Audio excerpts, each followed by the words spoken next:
Hey guys, it's Nolen Walker here with Roofers Paradise. We've got Curt Visser of Property Revolution LLC out of Martin, Michigan, which is in between Grand Rapids and Kalamazoo.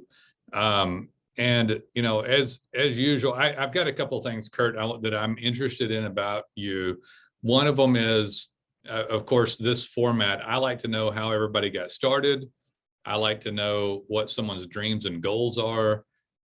Some interesting stories, and I with you in particular, I'm interested about you're living kind of in that conservative dream area to me, to where you're away from the city, a little bit. And I'm interested in how a guy that's away from the city is doing, and if you like that or don't like it. And then we might talk about something else that you and I talked about the name of the company later. Yeah. But just as a prelude, but if you don't mind, share a little bit something about yourself or how you got into roofing or whatever you want to talk about to start up. Yeah. So I think for a lot of people, some people start out in like a certain industry and then they kind of move up through the industry and start their own business. For others of us, it's kind of a zigzag. And so I grew up, and part of the reason I'm in a rural area is I grew up not too far from here on a dairy farm. Oh, cool. So grew up dairy farming. I went away after I graduated high school, worked a couple of jobs. I actually moved to South America for a few years. Did volunteer work and studied down there for a little bit. And then when I moved back to Michigan, went back to work for my dad on the dairy farm. And so I did that for 7 years as an adult. And that's hard work, I hear, by the way. Dairy farming, hard work. It is. Right? Yeah, for sure. Yeah, I mean, the struggles in that business is there's no days off. Things go wrong at any time. And so I was on call 7 days a week, 51 weeks a year. We milked 500 cows, which is not considered huge, but not considered small either. There's always, we worked around the clock. And so that produces a certain level of stress to be able to keep up with that, which has equipped me to do the things that I do now. I joke with people, they say, well, how do you handle the stress of being a business owner? I say, this isn't stressful compared to farming. Yeah, right. So I'll back up. When you were in South America, were you doing some missionary work, or what type of, was it church-based work, or it was? Yep. Yep. I went to a program down there to learn Spanish, and then ended up doing work at a Christian school and a church plant. And so I would work there 3 or 4 days a week and then go to school a couple days a week. I think it's nice. I want to point out that, myself, I'm Texas conservative Christian guy. And I think that most of roofers fit that category. Like almost all roofers fit that category. Don't have to, but they just seem to, right? I was my grandfather, by the way, I was the first generation not born on a farm in Oklahoma, and he had surrendered to preach. It was Independent Baptist, and he had driven from basically Red River line, Marietta area, and drove down I-35 and got a church in Fort Worth. And that's how our family got into the city.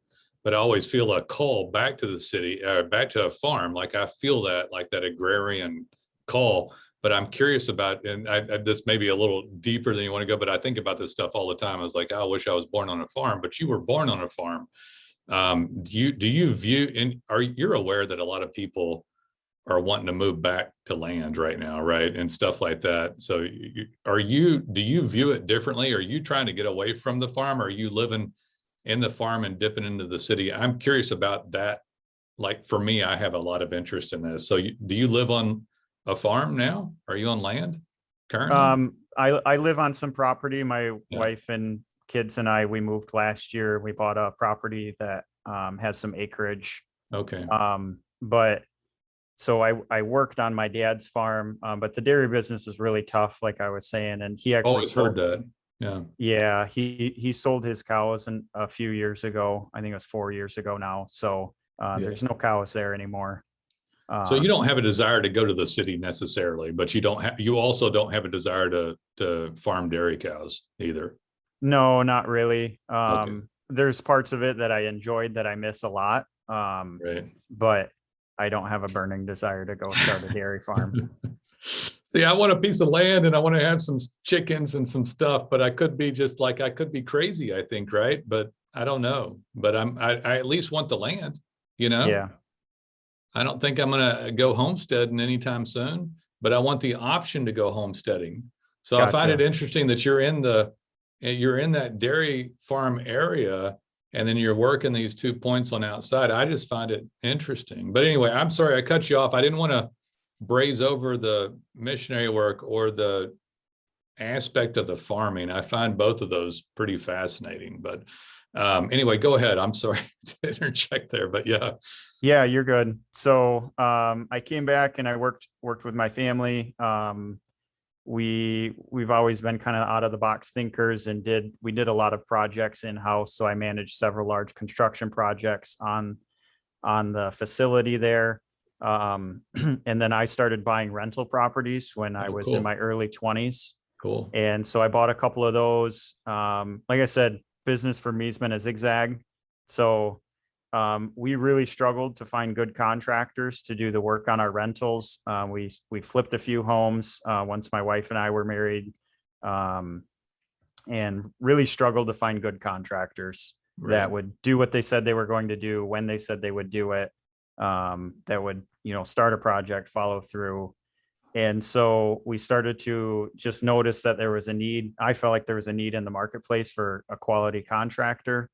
And like I said, I was working for my dad at the time. And so in 2017, the plan was for me to phase out of working there and to start a construction company or a contracting company.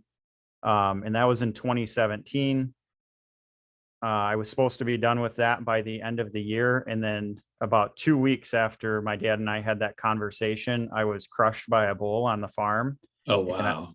I almost died. He caught me by surprise. It happens. Like, bulls are dangerous animals. He pinned me between his head and a piece of pipe and just crushed my whole abdomen. Wow. Broke my back, broke my ribs. I had severe internal bleeding. By the time I made it into surgery, they drained 3.5 liters of blood out of my abdomen, and Wow. your body holds like 6 or 7, from what I understand. So I was about half bled out. So I was pretty messed up, and I had all these plans of starting my business and how that was going to look and how that was going to go. And it, like, overnight, my plan got thrown out the window. It changed. Yeah. So how long did it take you to recover from that? I couldn't walk for a few weeks, and then I walked Assuming with you recovered, are you fully recovered from that, or you still have some? I still have some lingering issues. So I just got discharged from physical therapy from that accident. Just got discharged a couple months ago. And I had some head trauma that kind of affects my memory. So I have to take a lot of notes to make sure I remember things. Wow. So that made a big impact on my life, and was also kind of scary because I didn't know what new normal was going to look like. So most of 2017, I was stuck in a chair, and then I started to start working on our business. We did some projects late in 2017, and then kind of started getting things running going into 2018. Okay. Yes, that's it. So 2018, but what business was that in 2018? The home buying or the roofing or? So our thought was, and again, going back to the zigzag idea, I had accumulated enough, a few rentals. We were flipping a few homes, and we thought that we could develop a business that would be kind of a one-stop shop for other real estate investors, and do complete turnovers and manage projects. And so in 2018, we kind of started out just trying to do everything. And if you've been in business very long, you know that doesn't usually work out real well. Right. And so just over time, we found that home exteriors was what worked best for us. And Right. so we just kept eliminating services until we got pared down to what we offer currently. Yeah, so this is a common story about how guys get involved in roofing. It explains your company name too, Property Hmm. Revolution, by the way. The company you were talking about does exist here in Dallas Fort Worth. It's so there's companies that will come in for investors and just they'll come out and bid everything. But also, frankly, there's just resources everywhere. We have like 10 million people. They can come in, flip a house, do the remodel on it, and they're out. It's cookie cutter. They know how to turn them, flip them. And so you'll go buy a little 2-bedroom, 1-bath or 2-2 home or something small, cheap Hmm. house, 3-2, and they'll come strip it, do it, sheetrock, popcorn, walls, cabinets, just whatever needs to be done, and sign it all off, and you'll give a check out for 65,000 or 170,000, and the thing gets done, and they'll have it done in 6 weeks. It's just Yeah. in and out. Nolen Walker here for Roofers Paradise.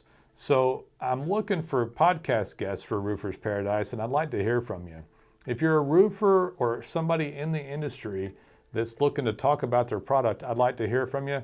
If you're a roofer and you want to tell your story, I'd love to speak with you. Also, we will blog and put a link back to your website, give you a little juice. It'll help you out, and it'd be great for you to get on here and tell your story and just to have it recorded. I'd love to hear what you have to say. Look us up on roofersparadise.show, email us, and we'll call you back. Yeah, But and so that's kind of where we started. yeah, In one of our company values is efficiency, and we found that unless we were just going to be general contractors and just general everything and sub it all out, it was really hard to be efficient at doing that. right. Because you would have a team of guys or a crew leader who is really skilled at one thing, and then you're asking him to do what he's good at and things that he's not quite as good at. Right.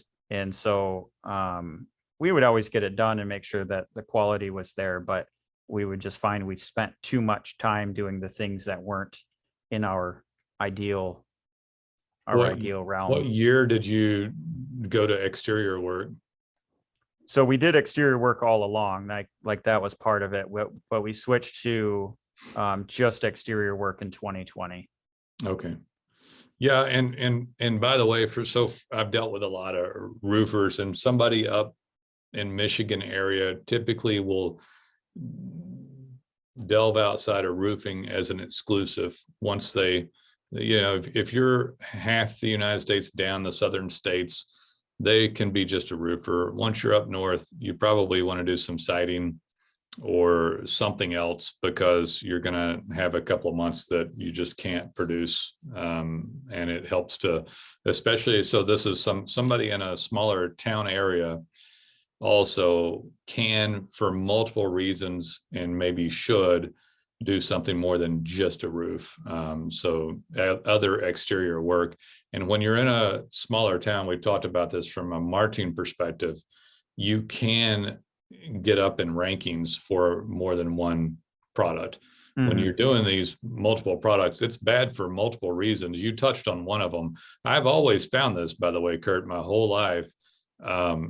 Expansion with human beings, if you're not talking about mega corporation money or software, is extremely difficult. So if you're a small business owner and you expand to that hard labor service or just that human labor service, because I still do that with like digital marketing agencies. I've got human labor service. You have hard labor, human labor services, which is even more difficult, right? Mm-hmm. And if that stuff splinters off in too many ways or gets into too many categories, you basically, expenses go up, conversion goes down, profit erodes. Mm-hmm. And you don't really know where it goes. It's like, how did this happen? Where did the money go? And it was like a little thing here, little thing there. The guy you're talking about that does one thing, supposed to be doing another thing, he's disillusioned. You hire someone else to manage him or some other layer, and the money just kind of flitters away. And I've heard from many guys that their profit margin is just lower on interior work or remodel work. If you count the amount of time and hours spent to the profit made, plus people are more critical, right? They're very critical For sure. of indoor work. Outside work, they're like, oh, it's fresh and new. We're happy. Thanks, Curt. Bye.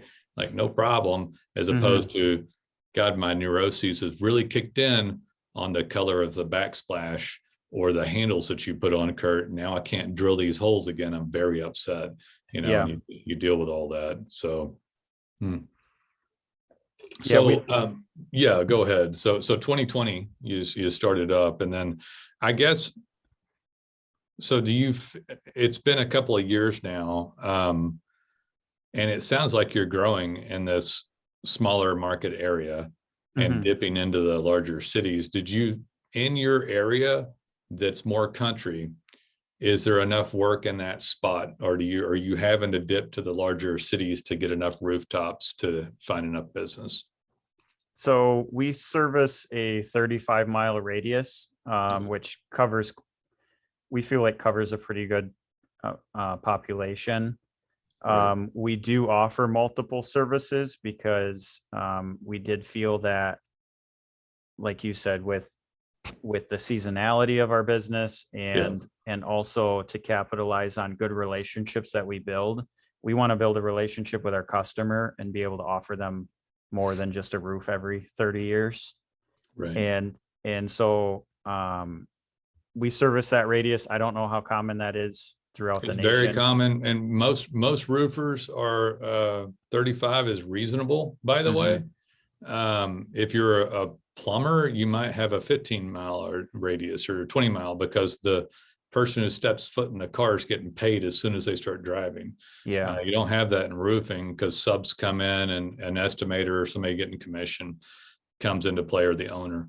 And so there's very few people on payroll driving. So the roofer will drive a little further. Once it goes too far, it becomes a problem. Most roofers, from this standpoint, want too much from a Google standpoint.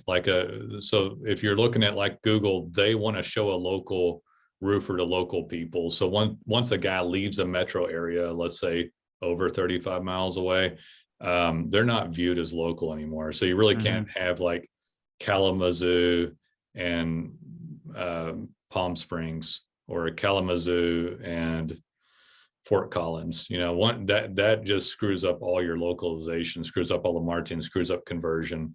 But it makes sense to me why a roofer wants multiple areas, because you don't know where the storm's going to get hit. A lot of guys in storm area that are into insurance, like where I live in Dallas, Fort Worth, for the most part, 80-90% of us get our roofs through insurance. We're not going to pay for the roof. Our insurance is expensive, and we get new roofs. So if a hailstorm hits, it's nice to have other areas, because you don't know where it's going to hit. You might not, make money again for 3 years until the next hailstorm, or at least the money's 25% of what it was during the storm. So a lot of storm guys. So do you guys do insurance work there, or is it cash work? It's primarily retail. We Okay. do get some storms. Most of our insurance work typically is wind. Okay. We had a local good hailstorm in 2020. That was part of what kind of helped us make that shift to just doing exteriors. That'll do it. Yeah. Yep. And so after that, we had made that switch. And then, like I said, we'll have little pockets of hail, but it's not the same animal up here as it is down there. Nolen Walker here for Roofing Webmasters. You may not know, but I own a digital marketing agency named Roofing Webmasters. We've been doing this for 12 years. I've dealt with hundreds and hundreds of roofers. We've got hundreds of satisfied clients right now, and we'd love to add you to our client mix. I tell you what, we'll help you with your design, your content, your code base, your SEO, your ranking on Google, your map ranking, all that stuff. We also have software called Data Pins that we wrap into it. We are one of the only legit agencies out there that actually help people. Everybody that we have is month to month for a monthly fee on an ongoing basis. You'll get an assigned account rep, and our team of 15 people will help you get as dominant as we can. If you've never had proper digital marketing agency support, you owe it to yourself to call us at Roofing Webmasters or email. Look us up online, roofingwebmasters.com, and give us a call when you're ready. And I don't, we don't have to, I don't want to share really what group you're in, but if you don't mind talking about it, I know Curt is into coaching and kind of mentorship and consulting of his own business practices. I don't think enough people do this. I talk about it quite a bit. I told you that like every Wednesday I talk to a business coach at 2:30. It's accountability. It's somebody else's eyes looking in. It's helping me stay on a good path and to have a good ultimate outcome to it. Like, what's the end? Why do I go into work?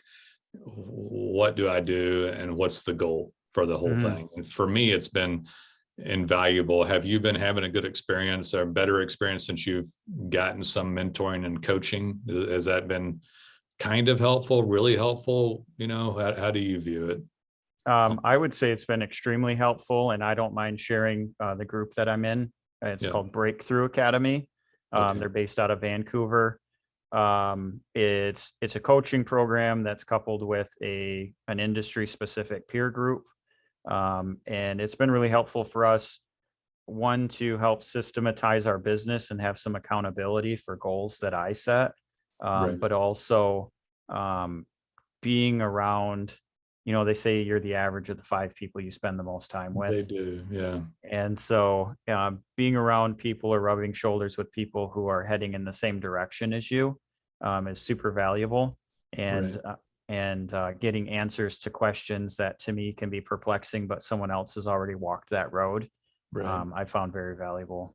So I will tell you that I never thought much about that. I'd always heard that statistic, you're not richer than your top 5 friends. And I think sometimes it doesn't mean that you're going to go out and like kiss ass to rich folk or anything like that. It just is as a matter of fact item. It's difficult to get rid of bad relationships, whether they're familial or friends. But if you're going to move forward, you cannot get drugged down over and over and over again. When I had moved away from Texas and come back in 2018, and we came back, I got much more disciplined. And I ended up sending my kids to private school. I ended up making new friends when we came back into town. And it was, frankly, a very much higher end group than I'd been hanging out with before. And oddly, I've done much better almost instantly from that time. Within 12 months or 18 months of that time, I was remarkably better off, So it is odd. I don't know how much truth there is to that, but it's difficult, to get out to rise up if you're in the weeds. It's difficult. I want to point out something too. I had written a note. I personally think that farmers were the original entrepreneurs, extremely hardworking. So I don't find it odd that a farmer's kid goes into business. You're from an extremely hardworking group. The original, everybody used to be agrarian. We used to farm. We ran our own, everybody homesteaded and ran their own little grocery store there, right? You lived off the land, and I think it's pretty cool. I hope that I hope you find peace with what you're looking for with all that, but it sounds like a cool perspective to have on everything. And so your dad's a businessman, just happens to be a farmer. People call them farmers, but nowadays I just look at them like a business guy. But it's kind of a cool thing to think about, and to have that lineage and to go after it. My dad's a CPA, but I never really wanted to. I had an attitude, and I don't know about you, like I thought I was going to go to college, and I didn't end up. I did pay for myself to go. I think I got like 80 hours. Part of that, I think, is just propaganda that gets in our head about what we're supposed to do. But I also had this attitude that I was pretty rough to work with. Like I would take an order, but I didn't like it. I would work under somebody, but I didn't like it. I was really strong-willed, and if somebody told me what to do and I didn't think it was correct, the right thing to do, or if I didn't like the way they came off to me or their intention, I just didn't work well under other people. So it was important for me to start a business and to have that freedom, at any cost almost, So I struggled for years and years, and before I kind of came out.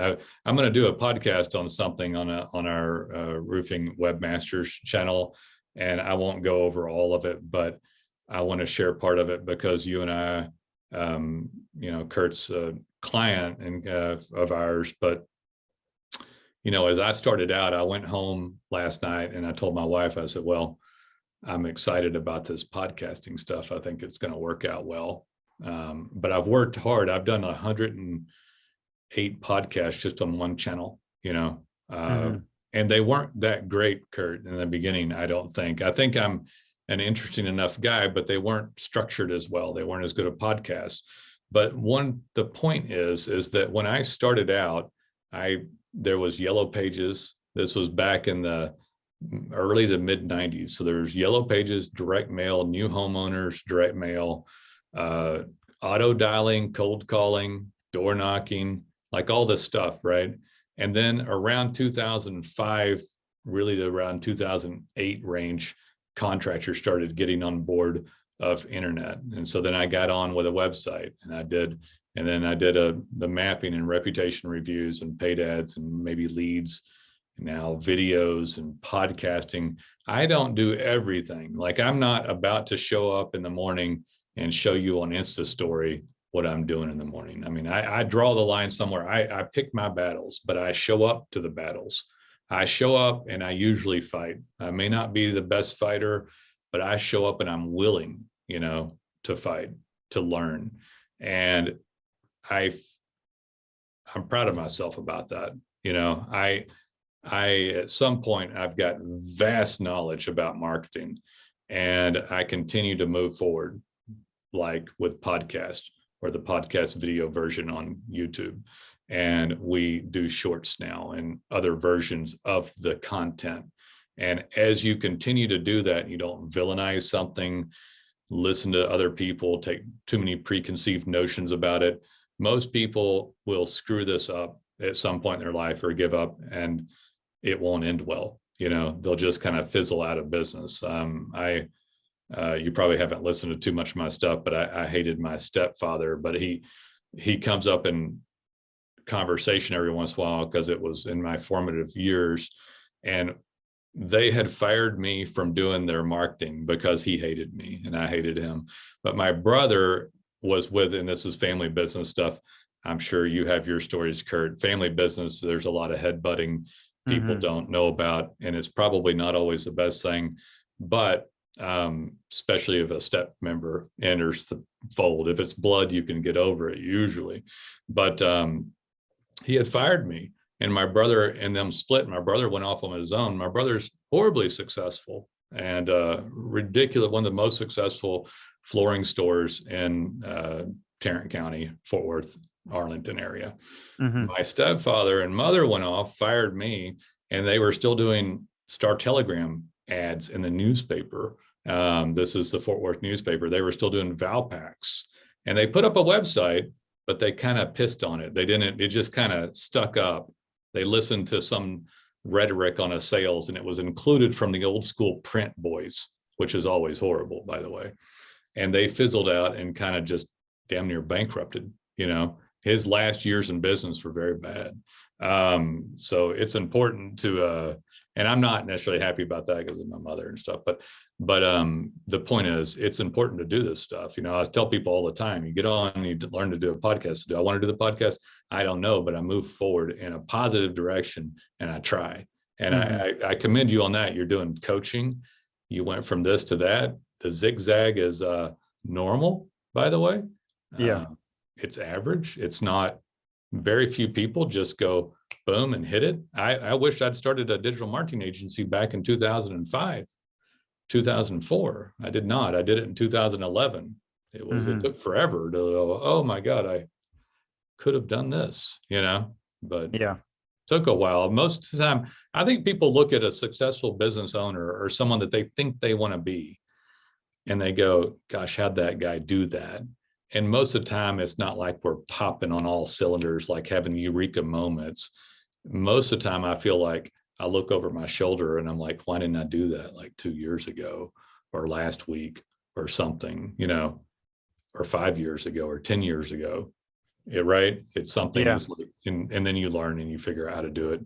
So do you feel like, without disclosing any of this stuff, that you feel like you're able to be more profitable now, control the profits, job cost? Are these jobs easier for you to job cost, these exterior jobs, and control your expenses and profit?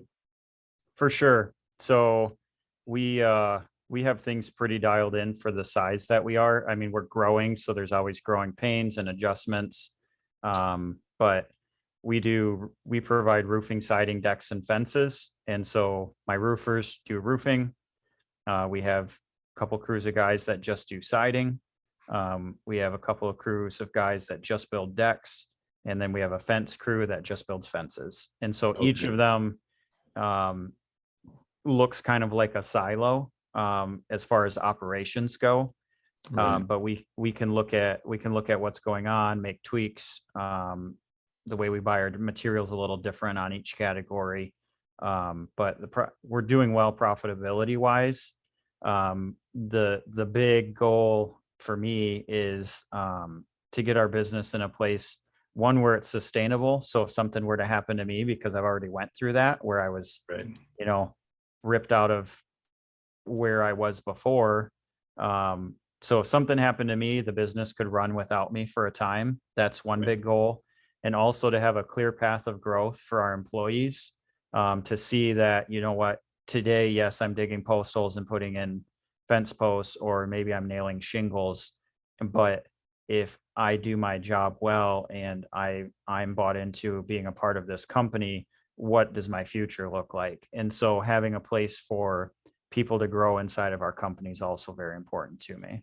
It frustrates me when talking about like someone employed somewhere, that people don't see that even whether or not they own that company, that their effort and experience is rewarding and will be rewarding if they keep after it. People don't, I mean, in your business, especially, a lot of contractors will start their own company by working for a contractor, right? Mm-hmm. That's how they get started.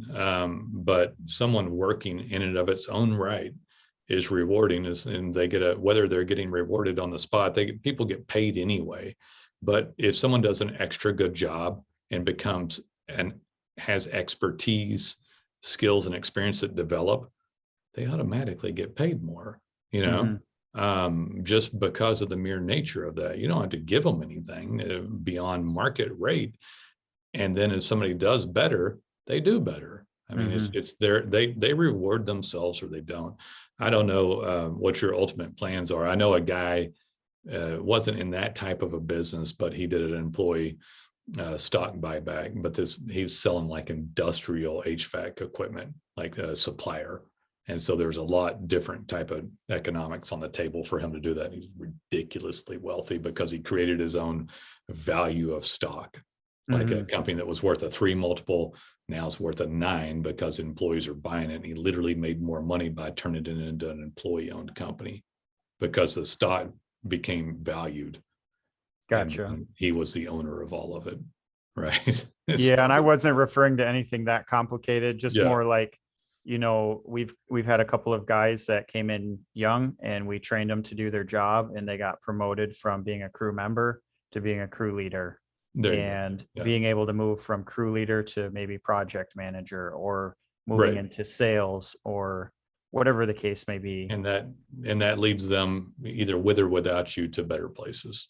It's more fulfilling. If people have nothing to look forward to, it can be easy to be in a rut. And we have a great company culture here. And that, I think, is part of it, that they see that we're working towards something a little bit bigger. Yeah, it helps. Nolen Walker here for DataPins, DATAPINS, that's datapins.com. It is software that was literally made for a roofer for ultimate organic domination. You can put it on every phone you have out in the field. There's also a desktop version of it. Anybody can use it. It takes 90 seconds. You take up to 6 photos of a job, write a quick caption like roof replacement with GAF HD Timberline shingles. You put in your client's cell phone and or email and tag your roof replacement page and your city page and hit pin. It automatically grabs the geo coordinates, wraps it in schema, looks like a red pin drop, but to Google, it looks like a digital hand raise. Hey, Google, we were here. By the way, here's several photos of the job, which by the way count as unique content. And here's what we did, a roof replacement with GAF HD Timberline shingles. Also, it posts back to the Google account itself with the caption and the photos, and it shoots an email and text back to the client saying, please review us on Google or BBB with a couple of links and choices of review sites.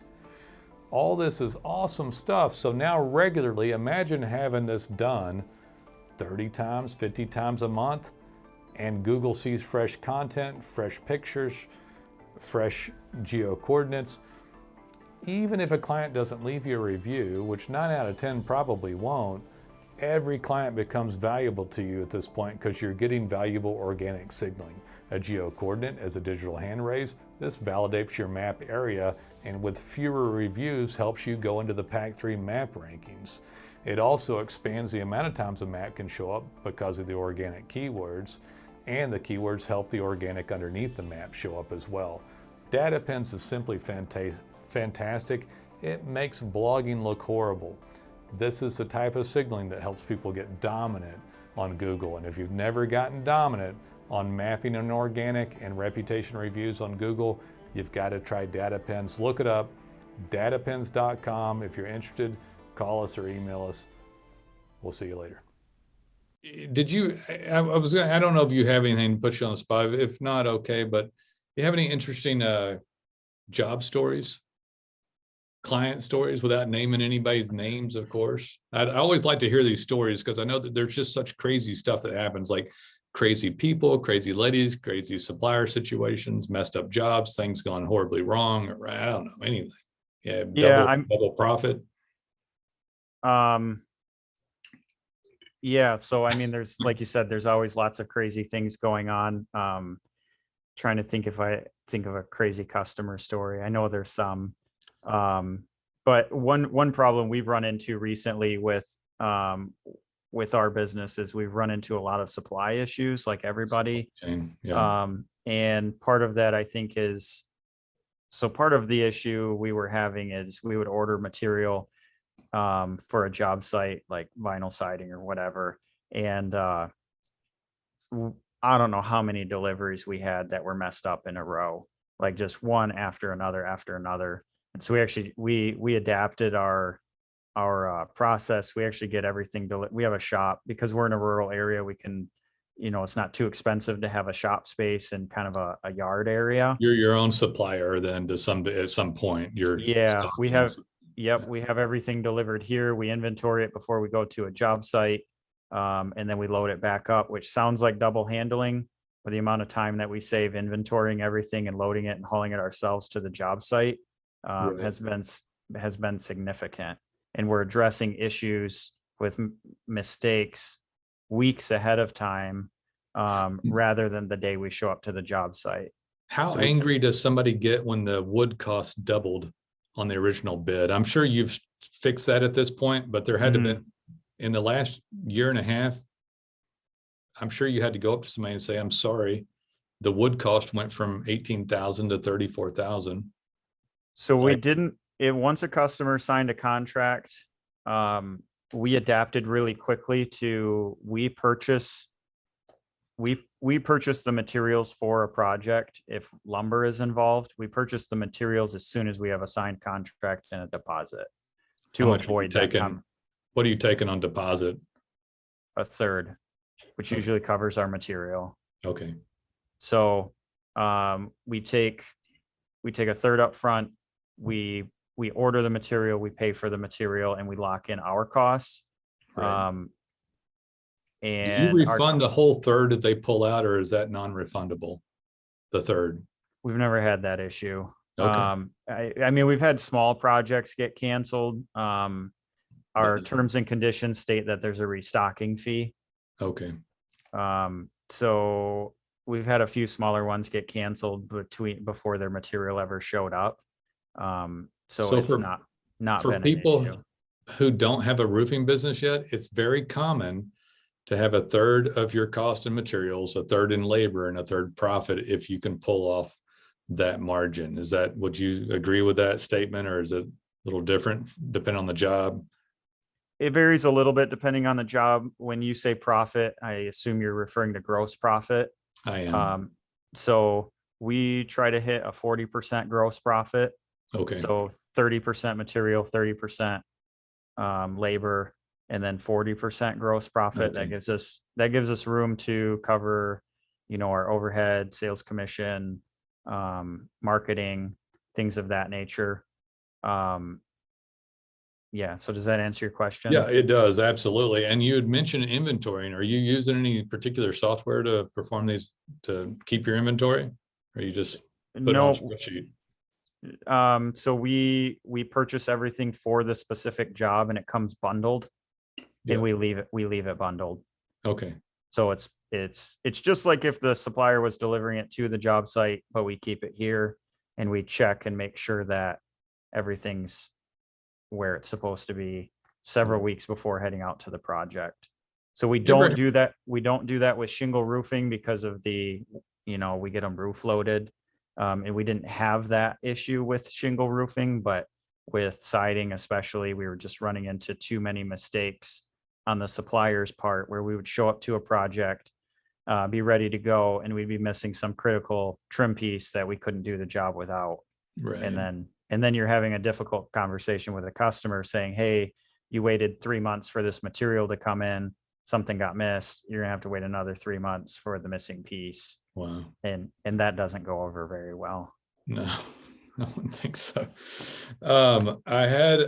I guess, you know what, man, I don't know. I had a couple other things, but we already spoke about most of them.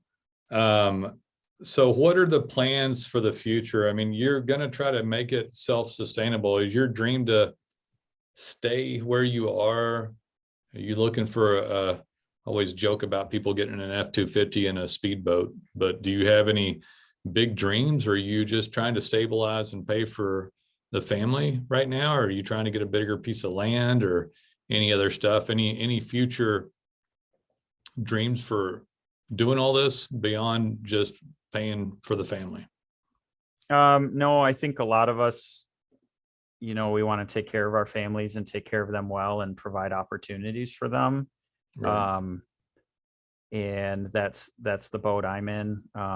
I've alongside of our business, I've been growing our rental portfolio. So been working on that alongside of the business over the last several years. And so the goal is to keep growing both.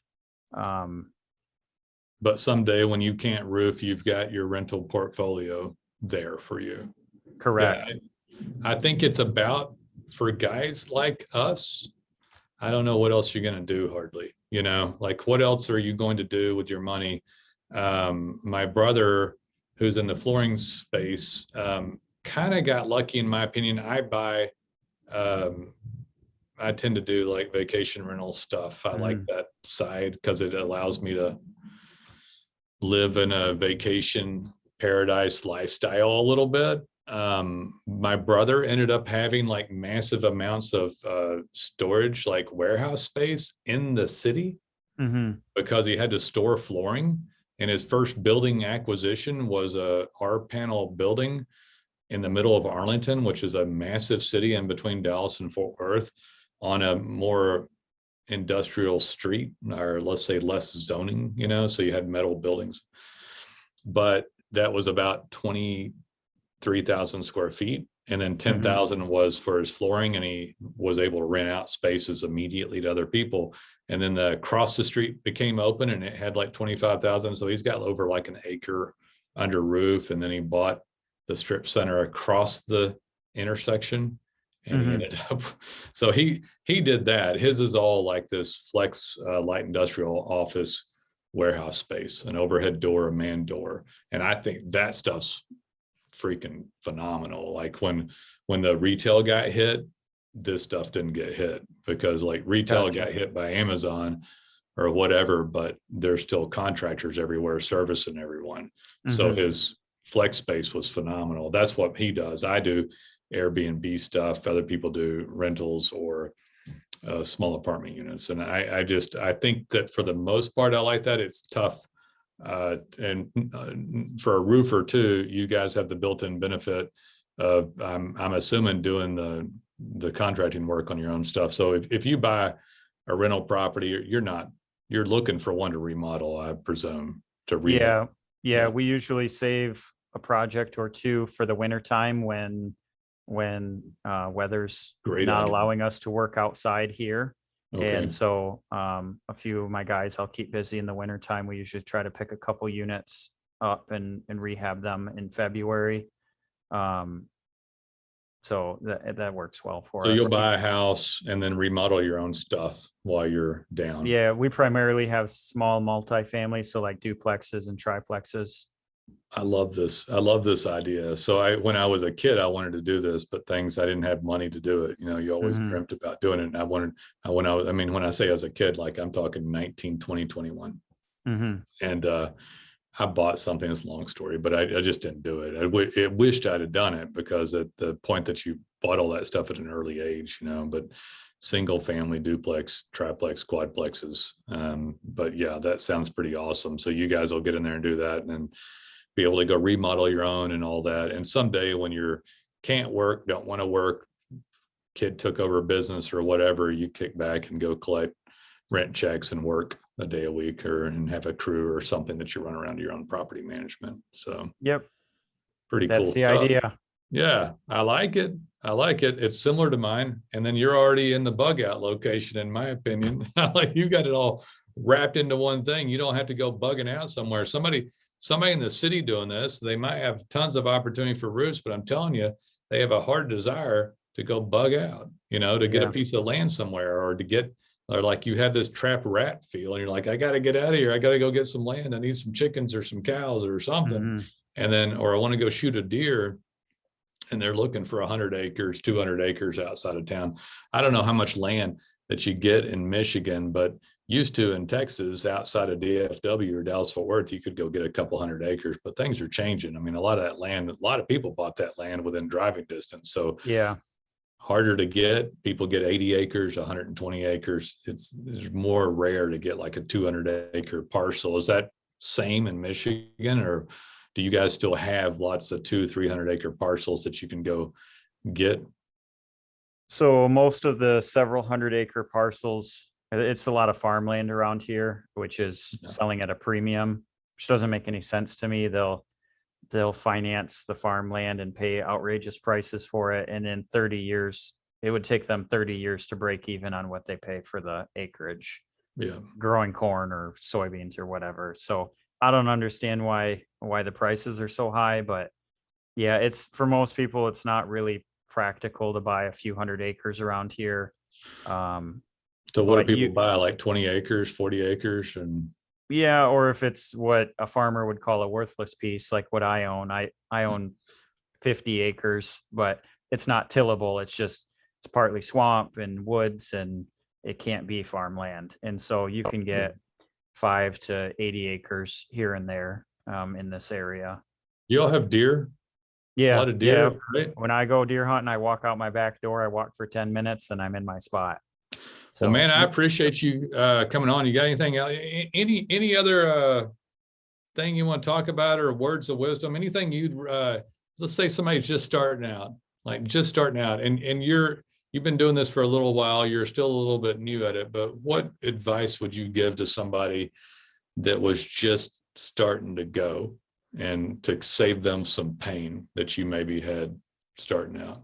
The most critical thing you can ever do is make good hires. And that's one thing that I like about the Breakthrough Academy program, is they focus a lot on hiring people that fit with your company culture. I couldn't do what I do. So last year we did 320 projects. Wow. This year the goal is to hit close to 400, and there's no way we could pull that off without good people.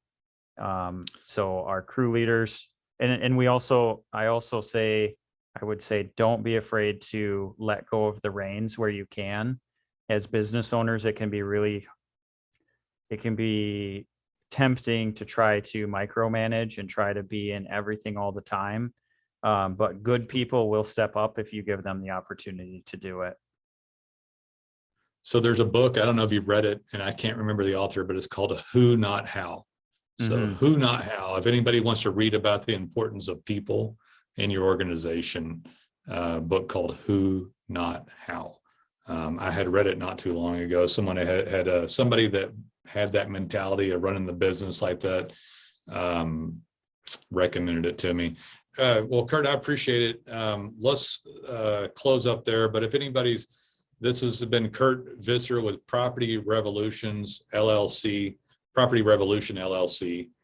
out of Martin, Michigan, which is in between Kalamazoo and Grand Rapids, Michigan. But appreciate everybody tuning in. And Curt, thank you for coming on the podcast. I really appreciate it. Yeah, for sure. Thank you.